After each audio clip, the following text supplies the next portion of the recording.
Hello guys, welcome back to my channel. কেমন আছো তোমরা সবাই? আশা করি তোমরা সবাই খুব ভালো আছো আর আমিও অনেক ভালো আছি। আর আজকে সকাল সকাল ঘুম থেকে উঠে দেখছি কি কুয়াশা পড়েছে। তো এই শীতকালে এই প্রথম আমাদের এখানে কুয়াশা পড়লো।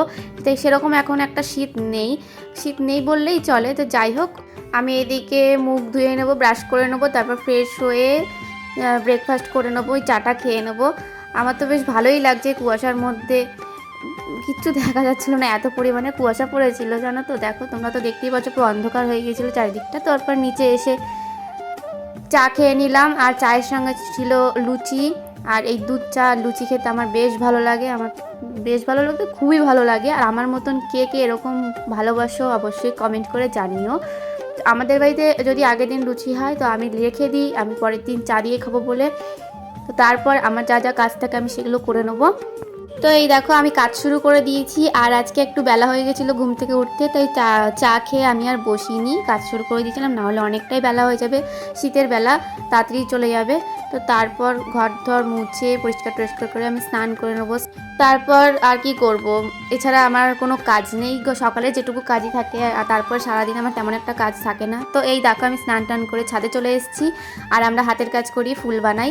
তো সেটাই আমি আর বোন দুজন মিলে করছিলাম।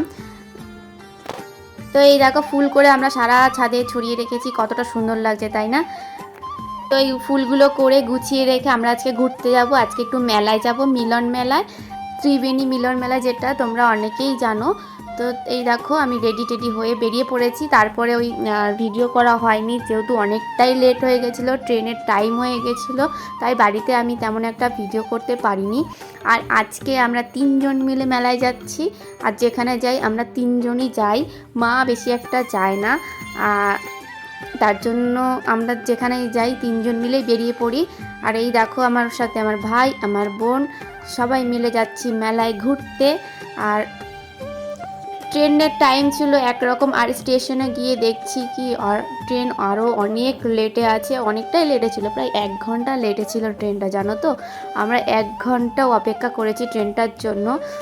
তো এই দেখো, ফাইনালি আমাদের ট্রেন ঢুকে গেছে, আর আমরা এখনই মেলায় পৌঁছে যাব। আর এই মেলায় অনেক জিনিস পাওয়া যায়, এই মেলায় এমন কোনো জিনিস নেই যেটা পাওয়া যায় না। শীতের জিনিস, তারপর ফুল, আর ইয়াররিংস, টেডি বিয়ার্স, নানান রকমের জিনিস পাওয়া যায়। মানে কি বলবো, এখানে এলে আর কিছু মানে বাইরে থেকে কিনতে হবে না, এখানে আসলেই না শীতের কেনাকাটা করা হয়ে যাবে জানো তো। মানে নানান রকমের ব্যাগ, সোয়েটার, মাফলার, সব রকমের জিনিস পাওয়া যায়। তা আমরা বেশি একটা কিছু কিনিনি। আর এইদিকে দেখো, মকটেল কাউন্টারও ছিল, যেহেতু শীতকাল পড়ে গেছে আমি মকটেল আর খাইনি, ঠান্ডা লেগে যাবে। তো তারপর আমরা একটু মেলা টেলা ঘুরে নিলাম। আর বোন তো প্রচুর পরিমাণে জিনিস কিনে নিয়েছিল, যা দেখছিল তাই ওর পছন্দ হয়ে যাচ্ছিল। আর এদিকে টেডি বিয়ার্সগুলো তোমাদের দেখালামই। আর লাইটিংও তো খুব অসাধারণ করেছিল, দেখতে খুব সুন্দর লাগছিলো জানো তো। আর এই মেলায় সব থেকে বেশি সুন্দর আছে ইয়াররিংসগুলো, এত সুন্দর তোমরা না কিনে পারবেই না। আমি তো বেশ কয়েকটা কিনে নিয়েছিলাম, আর লোভ সামলাতে পারিনি। আর তোমাদেরকে যা বলেছিলাম যে এখানে সব ধরনের জিনিস পাওয়া যায়, এই দেখো এখানে সোয়েটার, প্লাজো, আর নাইটিও পর্যন্ত পাওয়া যায় এই মেলায়, কি না পাওয়া যায়। তো আমরা এগুলো দেখতে এগুলো আর কিছু কিনিনি, এগুলো দেখে টেকে আমরা চলে গিয়েছিলাম একটু খাওয়া দাওয়া করতে। মেলায় আসলে একটু খাওয়া দাওয়া তো করতেই হবে। তো এই দেখো, মেলা ঘুরতে আমরা নাগরদোলনার কাছে চলে এসেছিলাম। আর নাগরদোলনাটা ভীষণ বড় ছিল, আমার এগুলোতে চাপতে খুব ভয় করে, কিন্তু শখ করে চাপতে কিন্তু এই ভয় লাগে, অতটা উঁচু, মাথা ঘুরে যায় আমার। দেখো অনেকটাই বড়। আর এই যে মথুরা কেক, অনেকেই বলে মেলায় আসলে মথুরা কেক খেতেই হবে, আর আমার না ভালোই লাগে না মথুরা কেক খেতে। তো তারপর আমরা চলে এলাম একটু খাওয়া দাওয়া করতে। আর এখান থেকে খেয়ে নিয়েছিলাম মোমো, রোল, আর কিছুই না। আর বাইরে থেকে একটু ফুচকা খেয়েছিলাম, সেটা তোমাদেরকে দেখানো হয়নি। তো যাই হোক, আজকের ভিডিওটা এই পর্যন্তই। তোমাদের কেমন লাগলো অবশ্যই জানাবে, যদি ভালো লাগে লাইক করবে, কমেন্ট করবে, শেয়ার করবে, আর আমার চ্যানেলটা সাবস্ক্রাইব করে আমার পাশে থাকবে। তো চলো, টাটা।